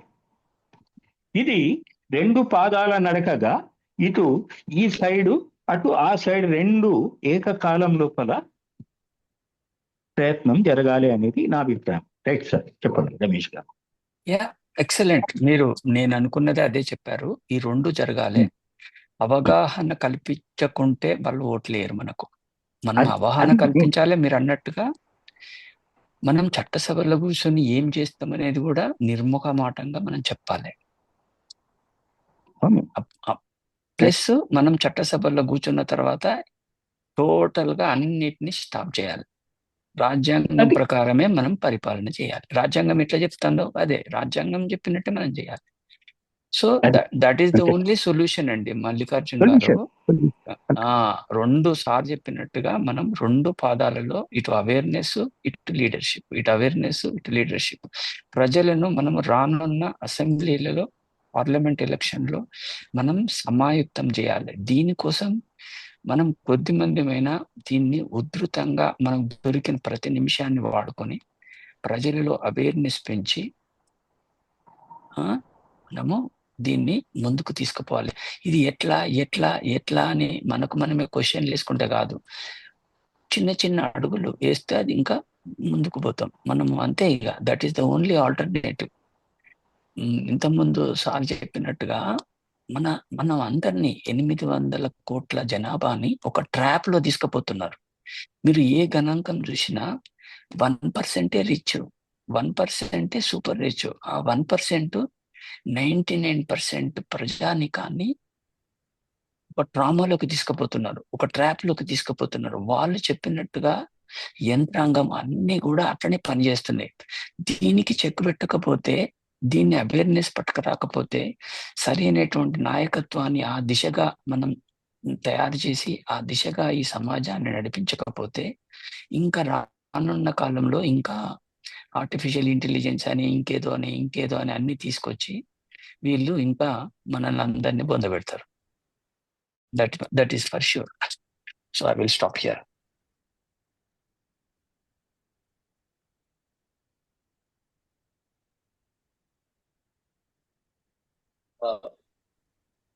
Mahesh garu, are you there? Mahesh గారు,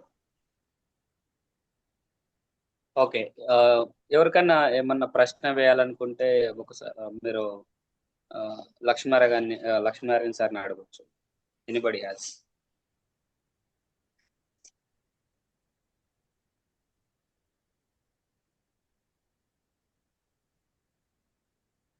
ఓకే, యా.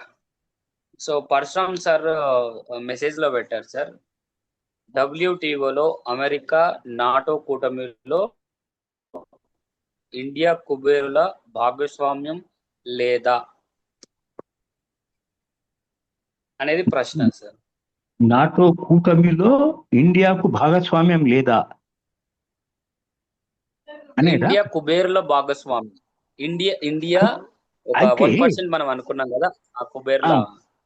అయితే ఇప్పుడు నాటో కూటమి ఇప్పుడు నార్త్ అట్లాంటా ట్రీటీ, అది ఈ నార్త్ సైడ్ లోపల అట్లాంటిక్ మహాసముద్రపు ఏరియాలో ఉన్న దేశాల సముదాయపు ఈ రాజ్యాల యొక్క సముదాయం అది. అయితే వాళ్ళు ఒక ఒప్పందం ఏంటిది అంటే, ఏ ఒక్క దేశం మీద ఎవరన్నా దాడి చేస్తే అందరం కలిసి దాడి చేయాలి అనేది. అయితే దాంట్లోపల ఇండియా భాగస్వామ్యం ఉండే అవకాశం లేదు, అవసరం కూడా లేదు.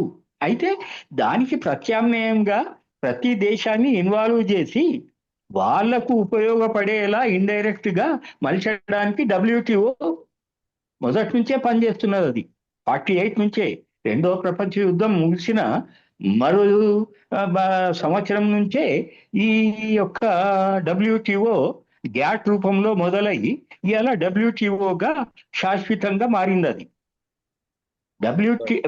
గ్యాట్ అనేది టెంపరీగానే ఉండింది. ఆ తర్వాత WTOగా శాశ్వతంగా చేసింది అనేదే ఇప్పుడు దాని యొక్క నడక అనిపిస్తున్నది. దీనికి నాటో కూటమి,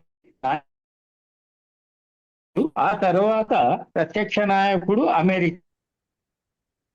కాబట్టి ఇక్కడ నాటో కూటమికి చందాలు ఇస్తాడు. అయితే 35 లక్షల నాటో కూటమి అనేది ఇస్తున్న సమాచారం.